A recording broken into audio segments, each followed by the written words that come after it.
Welcome back down the Hobby Hole, a weekly podcast, sometimes, about hobbies, interests, and hyperfixations, our own and discovering new ones. I'm a Daniel Rustage, musician, dungeon master, card game designer, man of many hobbies and interests, and I'm joined as always by my co-host and best friend, Shwabadi.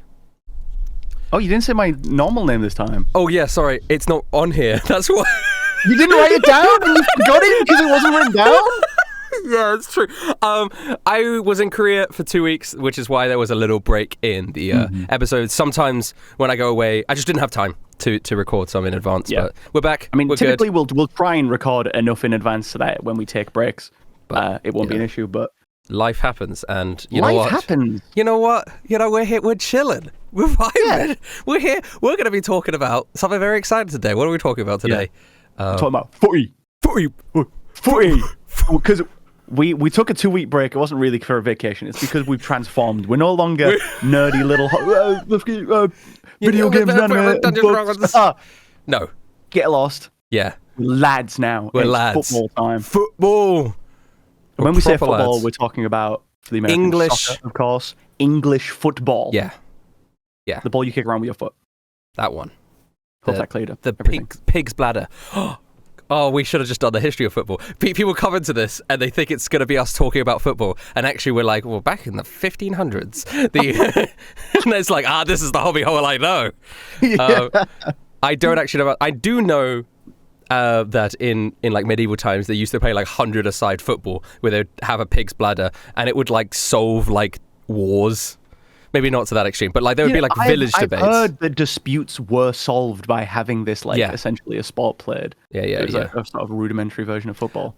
I think for a lot of Americans, they don't understand how important football is to people who like football in England, right? Yeah. And I think this is a distinction because obviously Americans and people care about the sports that they're into, right? People can care a lot about sports, but there's something about football teams because they're so old and rooted into a community that they're like part of that community and those people. And sometimes these football matches are life or death. Literally. It's massive. It doesn't really compare to, I think, a lot of American a lot of franchises. Yeah. Okay, right. Should we talk about why we like football? Because I didn't used to like football. When I was a kid... When I was a kid, I hated football because I was into anime. I was into all of the other nerdy things. And everyone at my school, I would be like, they're One Piece. And they would be like, Arsenal versus Chelsea. Did you see the Man United game? And I'd be like, no. And so I resented it. For years and years, I resented it. And when I was in America, I watched quite a lot of American sports because it's kind of touristy thing to do. And I got really into basketball. I watched a little bit of baseball. I enjoyed the experience of seeing sports games. And I was back at home and I was like, I can't wait to go back to America to watch more sports. And then I was like, wait a second. There's a sport right here in England. And I decided I'm going to try. I'm going to go see a football game. I saw a football game. And I really enjoyed watching football. I was like, I've been missing out. So desperately in like the last year almost, I've been hyper-consuming football, right? And it's become one of my hobbies and interests to just like catch up on everything that I've missed up about football, which is very different to you, right? Because you... Well, mine's weird because I definitely like wasn't that into football when I was a kid and stuff. You know, everyone would talk about it at school. My family would talk about it. But I found that when I watched football on TV, I was like, this is quite enjoyable. I didn't really follow the leagues. I didn't keep up with a lot of stuff. I was very casual. I watched it when my dad put it on TV. And I would keep up with it, that kind of thing. I was a very, very casual fan, in and out for years and years. And I followed mostly my dad's team, which is Middlesbrough. Which is mostly a second division team. But it really was when you started getting back into football. Did you really? When you started getting into football, what happened? What happened is you got into football, and I was like football, you know, I play FIFA, I follow a couple teams, blah blah blah, and then you were so nerdy about it that I think it made me like realize that you could be nerdy about football in a way that wasn't like my dad and my brother were. Right? Yeah. Like like I am nerdy about things. Yeah. So we really got into and it got me really excited about football, and then I also just hyper consumed football for the last. Here's the really exciting thing about football in England, and why it's different to American sports is we have a tier system, a pyramid. Yeah. Right? So you have the top tier of English football, but if you come last at the top tier of English football, you get relegated, you get moved down to the tier below, and the best teams of that tier below get moved up. And this pyramid goes down and down and down, like it keeps going down. Yeah. And so there are teams where you could create a team, and it starts like at the bottom of this period, and if you're good enough, you can get all the way up to the top tier of English football. Very unlikely, but that's impossible to happen in like NBA where they're franchises. And but what's amazing about that is, if you can't go see like a big Premier League game, you can see a game that's like a fifth tier of English football, and the community around that still care because they're still playing for something. You have lower tiers of like basketball. They have the G League, for example, but winning the G League is just winning. You don't get promoted to the NBA, but like these teams they're playing for the chance of moving up and glory. And so a lot of the football games I have personally been to have been local teams that are in the fourth or sixth tier of the English football pyramid, and they're still absolutely just incredible places to go. They're so much fun. It's incredible. I love how into like their club's progress that the fans are, because it's their local team, it's their local people, and they're following it like you say in the pyramid to the chance to climb all the way up to the top.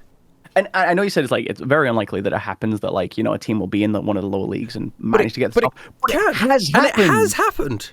And it has happened the other way around, where a top team has fallen down to like non-league. Yeah, absolutely. It's crazy. There's so much drama. It's incredible. Well, Luton Town is a team in the Premier League at the moment that used to be in like the fifth tier of football. They've climbed all the way up. Luton's grounds, so like their arena is like so built for lower league football. One of the entrances is the alleyway between two houses. Yeah. So like it's a Premier League team, so there's thousands and thousands of fans, and they all have to just go through this thin alleyway between two you can see into people's gardens. It's absolutely amazing. And so I have now been to I've been to a Premier League game, but I've also been all the way down the pyramid as well. The teams that we support. Do you want to go through? Yeah, we've decided to support a team in sort of every sort of pyramid, every single rank of English football. So personally, my local team, which I've said before, it's been on my Twitter, is Hampton FC, which they're a sixth tier National League South team, so they get an average attendance of about 1,000 people. And that's my favorite team for sure, because they're really close to my house. I love watching them, and I'm currently once they found out that I was a fan of theirs, they've started to like really try and get me on. I'm currently working on a theme song for them next year. That is gonna be incredible. And so good. I love them. They posted a picture of me eating pizza on their Twitter, and I think it's the tweet of theirs that has the most interaction because I retweeted it. It's just everyone responding to it. Is that Rustage? Is that and then moving on to the National League, then it goes to the team that you support. Yeah, Solihull Moors, which is sort of my local Birmingham team. And they're in the fucking playoffs. It's not the closest team to me, but they're the closest one I can get tickets to. Yeah, they're in the playoffs to go up. They are. They just won the semi-finals for the playoffs, so now they're going to Wembley, which is like holy ground for football. They're going to Wembley twice, like in a week, because they're going there for the playoff final and for the FA Trophy final. Yeah, it's crazy. It's craziness. I'm telling you, drama. Yeah, and then League 2, our team is AFC Wimbledon. Wimbledon. Because again, sort of proximity, but then also I like them because AFC Wimbledon have a great story. Amazing story where the Wimbledon FC used to be a team that was quite prevalent in football, and the manager of Wimbledon, was it the manager or the owner of Wimbledon FC decided to just move the team to Milton Keynes, which doesn't happen in English football because it was something along the lines of like struggles with funding. They had this opportunity to move the club to essentially save it, so they were like, we're going to take the opportunity, we're going to move it to a different city, which was an hour away.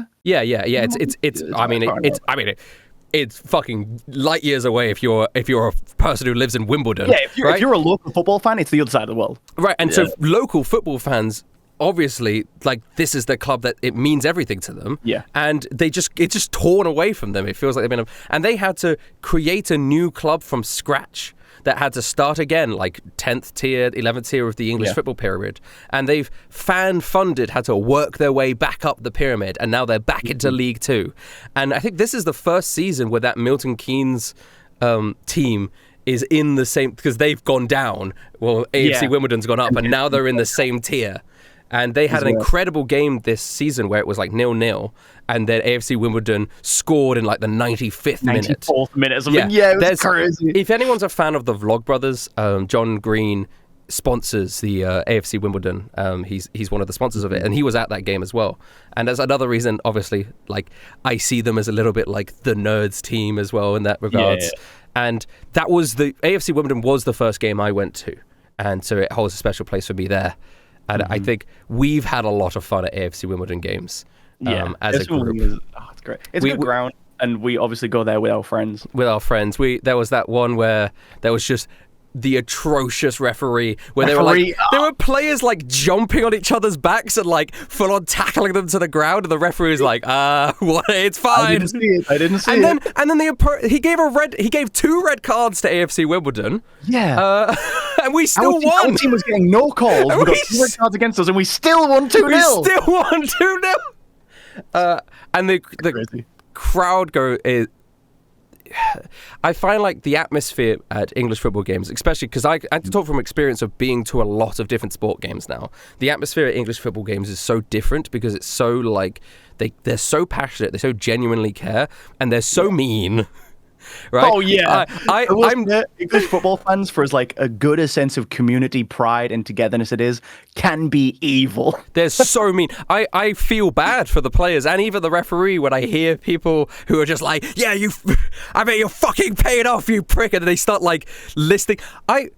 Who was it? Joshua was telling me about this. In like a National League game where you can like move around, there was this kid who was like standing behind the goalkeeper and just kept saying like, you're fat, you'll never amount to anything, you're fat, you're a waste of space. And then when he moved to the other side, this kid followed him round and just continued badgering him throughout the whole game. And they're just kind of allowed to do that. Yeah.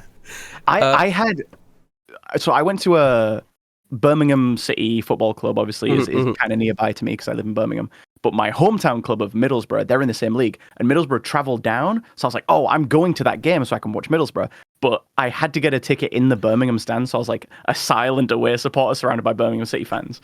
And the Birmingham City fans were giving like the Middlesbrough players like just grief. Just torrid insults the entire match. Yes.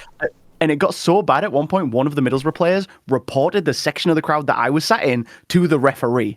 And I was like, it's not me. I'm a Middlesbrough fan. It's not me. I'm not going down with this shit. For the Middlesbrough badge. No, it's crazy. They do get. When I was at the Brighton game, Premier League, that even at that level where you almost would feel like at Premier League level, there's because the tickets can be really difficult to get. That's maybe. I don't know. There's sort of that stereotype that the fans aren't like super passionate because they're more like plastic fans. They're more, just supporting like that. It's less the community. People have travelled from further afield, right? Mm-hmm. But I support Brighton because my mum's from Brighton, and so I was at the game, and man, that was definitely the worst. Where there was this woman behind me who was like, "This is the fucking shit. It's there." Because it was Sheffield United, which was a shit team at the time. Currently is. And I think it was like a draw. And it sounded like she was having the worst day of her life. She was. I mean, she was saying, "This is the worst thing that's ever happened to me." And it was like, you should be ashamed of yourself. Oh, Jesus Christ. And I'm wedged in between all of these people, yelling my ear off. But I don't know. When I'm at, like, you get that, obviously, at other sports where people care. But there's sort of quite an artificial trying to get the crowd hyped up with, in America, with just from my experience. Obviously, there's still games where people get really into it. But sort of, there's less of that, this feels like it's everything to me. Yeah. And I love the songs as well. One of my, at AFC Wimbledon, the one that I really enjoyed was we were up like, I don't know, like 3-0 or whatever. So the opposing team, the away fans, started leaving. And everyone on our side started singing, "Is there a fire drill? Is there a fire drill? Is there a fire?" Which is so good. And I don't know. Maybe it feels like it's a weird thing to be glorifying, because there definitely is some problems. I think that there's mostly because it's expected, because it's such a part of the culture, because there's even like, you know, regular chants and songs and stuff that have this kind of jabbing at the opponent, making fun of even our own players, sometimes the referee, blah blah. Oh, my favorite is like, "We're shit and we're proud of it." We are. Whoa, these are different variants. And I know we are. We're shit and we're proud of it. It rhymes. Oh wow. God. Obviously, you know, we don't like it when everyone's being racist or anything like that, and that is definitely an issue. I think when it's good natured, when it's like, when it's fun. Our fans are expected to poke fun at their fans, you know. Yes. Traveling away fans are expected to get to a stadium and be like, "Your stadium shit." Yeah. I was at a shithole. I want to go home. I was at the last Hampton FC game of the season, which was an away game. And if we won this game, we would be in the playoffs to be promoted. And if we lost this game, we would be out, right? So really important. Yeah. We lost that game 5-1. It was dreadful. But it got so bad, the enemy team, the opposing fans, just felt bad for us. We didn't have much of an away section. I was quite near some of the, I think it's Maidstone. I was quite near some of the Maidstone fans. And once they realised I was a Hampton fan, they turned around and just apologised to me. They were like, "I'm so sorry." They genuinely were like, "This game means nothing to us. We'd be in the playoffs anyway. I'm so sorry this is happening to your club. I'm sorry, man." It's really funny. I was at Solihull Moors last game of the season, which was against York City, and York were fighting for a place in the playoffs, and Solihull were fighting to kind of retain their seed within the playoff standings. So it wasn't a massive amount for them to play for, but they wanted the position they were in. Yeah, we were up 2-0, I think it was, and there's about 10 minutes left in the game where the York City manager like gets up, he shouts something to the players, they start talking to each other. They had the ball, they pass it to the Solihull goalkeeper and walk back to their half and sit down. And they did not move for the last 10 minutes because their manager told them that one of the other teams in the league had won their game. Yeah. So mathematically it was impossible for them to make to win. So they just said, just give it up. Fuck it. Yeah. Yeah. Nothing. We can't get anything out of this game. Just give up. So they just passed it to Solihull and everyone just sat down for the last 10 minutes. And I was like, what happened? I had to get someone else to explain it to me. I was there with my family. They were like, "That is rough. Is this normal?" That is rough. Oh gosh. Oh, you know what? We haven't actually spoken about the sport itself. Oh, I guess so. Yeah. Sorry. And you support Middlesbrough. That's your tier. We were going up the tiers. We got distracted. Oh yeah. We didn't talk about League One because we don't have a League One team yet. In League One team. No. We arbitrarily supported Blackpool because we like the colours and we've been there once. They had orange. Yeah. But for Championship, it's Middlesbrough, which is my hometown. Middlesbrough. And then in the Premier League. In the Premier League, I support Brighton because my mum's from Brighton, and my brother supports Manchester City because our dad's from Manchester, and also my brother's a prick, so he's. I honestly, I support against Manchester City more than I support Brighton. I will watch Manchester City games with the hope that they lose. I hate them so much. That's so good, dude. We haven't talked about the sport itself, more so everything around it and the experience of it.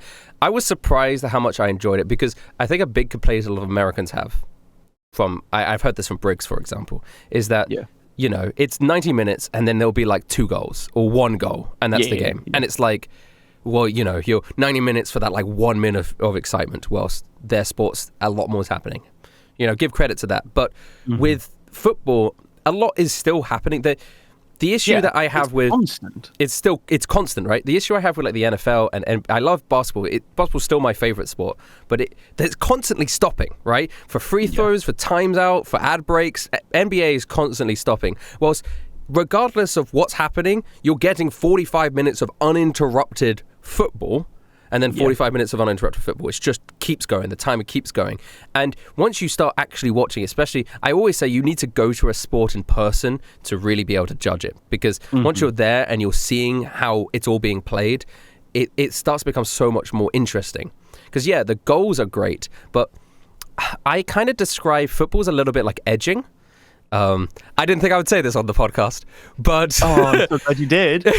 but here's the thing: they create so many chances in football where they have these exciting moments and they'll just narrowly miss the goal, or it will go wide, or the goalkeeper will save it, or it'll be blocked, right? For every goal there's like 8 attempts before that point, before the goal goes in. And that's what makes it exciting, because any one of those moments could be it. And then the goal has so much value when it happens.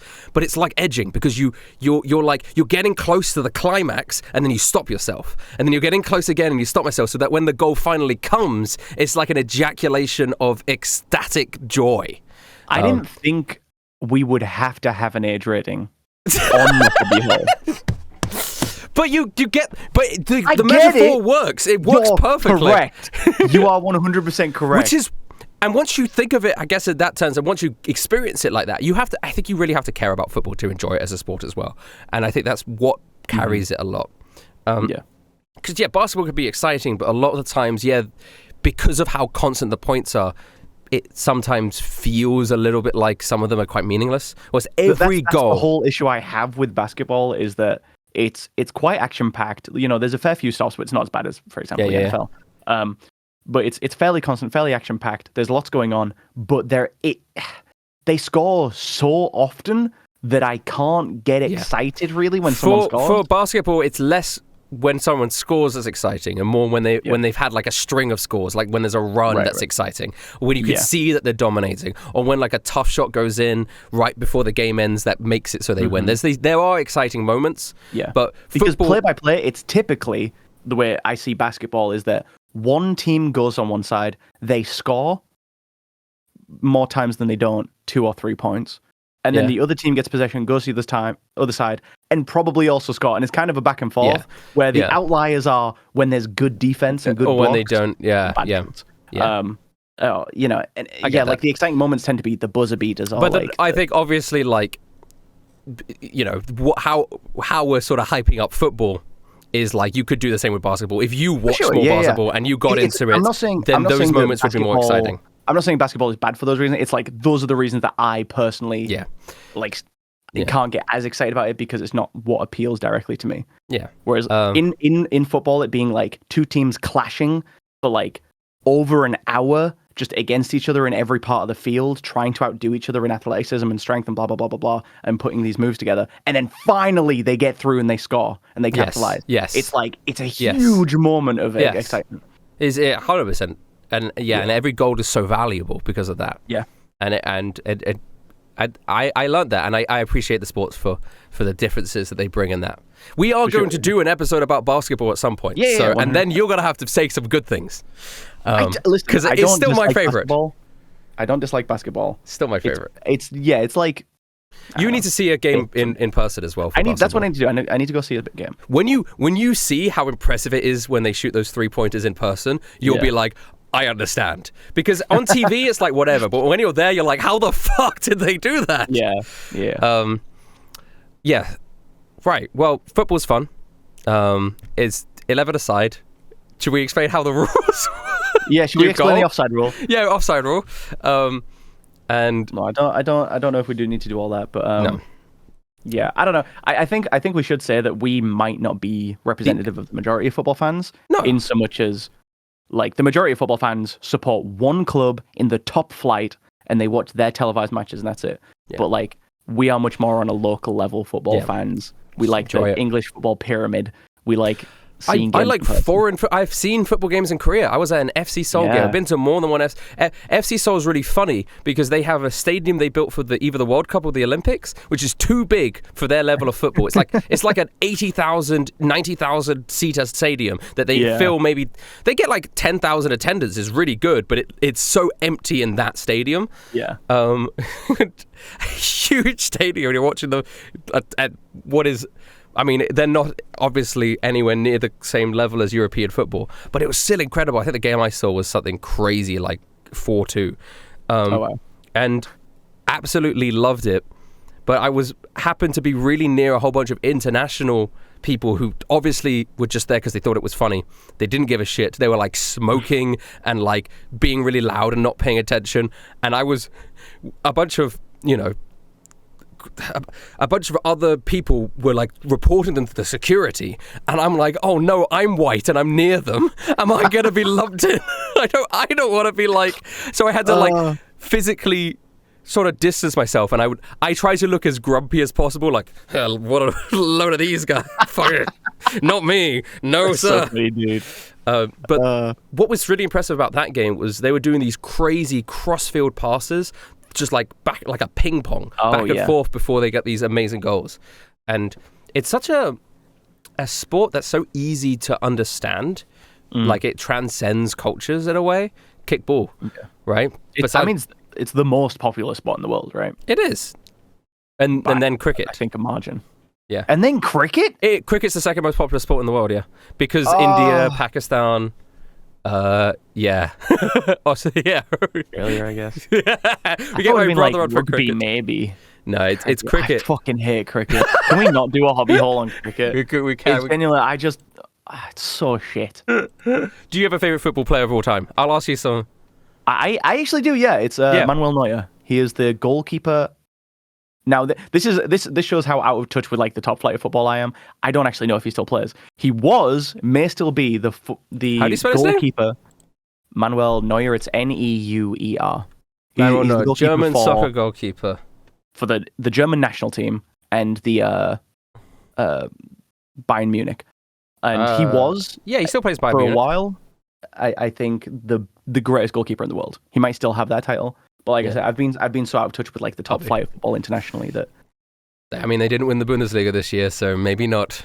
But is that his fault or is it the strikers? Is it Harry Kane's fault? Yeah.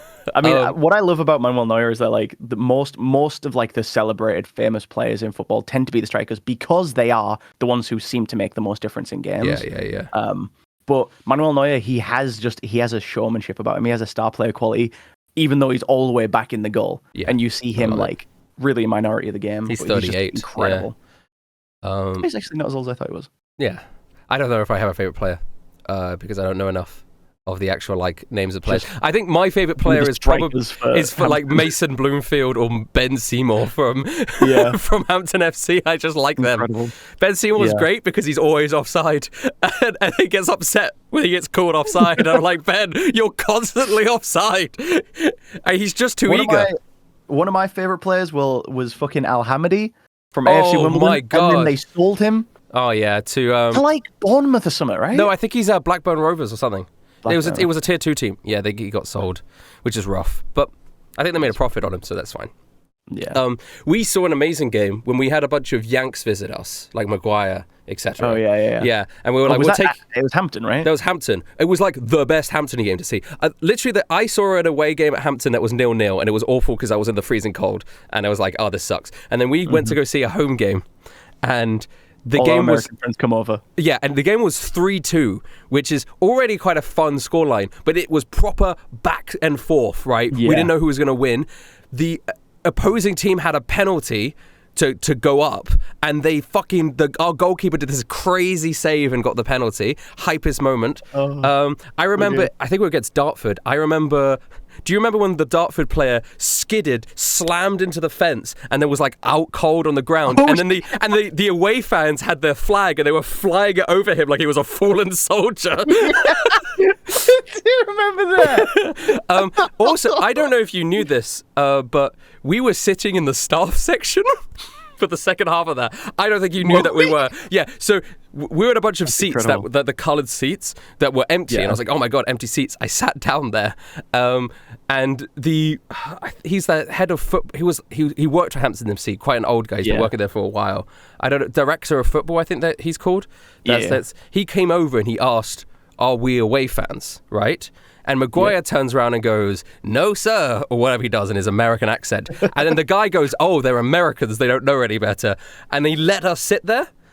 Brilliant. But yeah, that was just where the staff were supposed to sit. So we were this is why we were getting lots of weird looks from the people around us. I don't know if you noticed that either.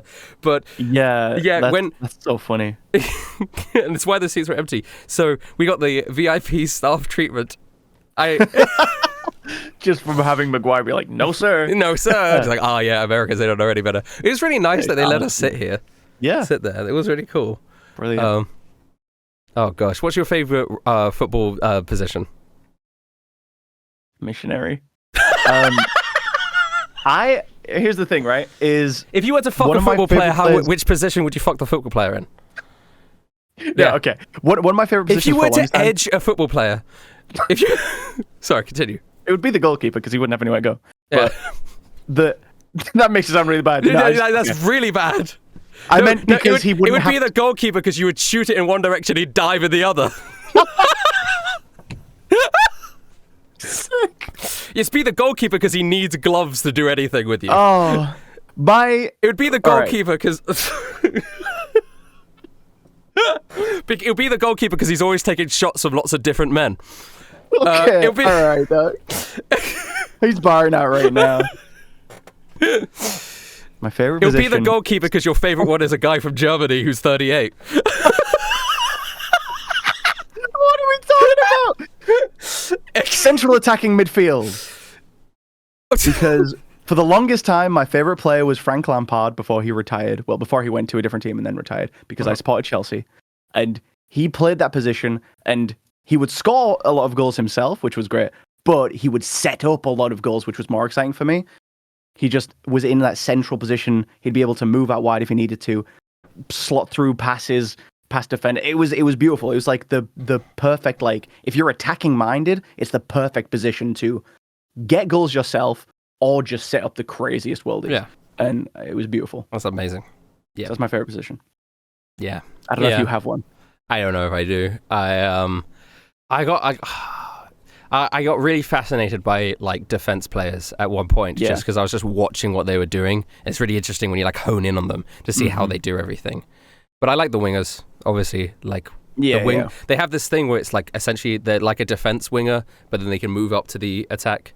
I don't know what that's called. I don't know the positions really. Wingbacks, yeah. Right. Well, we've hit 30 minutes, so we might as well wrap up. Might as well. Yeah, unless there's anything else you want to say about football. When we made this podcast, that it would be 30 minutes long. Yeah. Do you want to, if you were to make your own football team right now, what would the name be? Where would it be? And I mean, that's it. Just like, what would its name be? What would its mascot be? And where would it be? Okay. Well, here's the thing. I don't know if you've seen this with a lot of clubs in the UK that are like new, like within last 10 years. They tend to have very like American sports type names. Like they'll be the something. Yeah. So it would probably be like, the Northern Bears or something like that. And where would they be based? The thing is, like, everywhere has a football team. Yeah, there's no free real estate for football teams. I don't think there's any like missing areas, missing gaps where I want to put a team down. Would you start a nerdcore football team? Who out of nerdcore would you have on your football team? Well, this is interesting because football, employs such a different set of athletics to a lot of different sports. I'm shit at it. Don't have me on. I used to play goalkeeper when I was in school. I used to play goalkeeper because I loved galactic football and I really liked the goalkeeper in galactic football. The goalkeeper in galactic football, he had this quirk where he would always fall asleep, but the moment the ball would get close, he'd suddenly wake up and catch it. So I wanted to be like that, so I'd fall asleep at the goal and then I just wouldn't wake up. And so they would just score goals and I'm just passed out in the corner. I love Hobby Hole because it's just you telling me the stories again, all your little anecdotes. Yeah. And I get to relive them. You have so many weird little fucking anecdotes. Yeah. You're such a character. Yeah. I had I got an old man stole my chip yesterday. You've got. I was sitting outside of Weatherspoons and I had a bowl of chips. Yeah. An old man came up. He started talking to me. I was like, "Hello," and he just fucking grabbed a chip and ran away. Like ran? Yeah, like ran. He just grabbed a handful of chips and just started running. Like fries for Americans. I've had fries, yes, myself. Yeah. I've had like drunk old men in a pub be like, try and start a conversation with me and then nick a chip and be cheeky. Yeah. I've never had someone steal a chip and then because I was outside. I also, that same night, there was a man dressed as someone from Peaky Blinders who came up to me and the people I was with and just started, there's a video of this, I gotta show you. He just started fucking having a go at us. He was like, "Who do you think you are?" He's like getting into character, I guess. And I was like, I don't know. I don't know what's going on. What? I have to show you this video. Anyway, should we round up? Should we wrap up? We probably should, yeah. Thank you so much for coming to the Hobby Hole. I hope you enjoyed this footy episode. Boy, with the lads. With the lads. You do have to close it out by telling what would you call your football team, though? Oh, gosh. We would have a mongoose mascot, that's for sure. Yeah, for sure. And we would say, I haven't had enough time to brainstorm this. It's like, you asked me the question. Yeah, but like, that's why I asked you the question, because I've already brainstormed the question. I need you to brainstorm the answer. I would call it like we would be the Wizards. That's already not the Wizards. We would be the Dragons. Oh, yeah, and it'd be Welsh.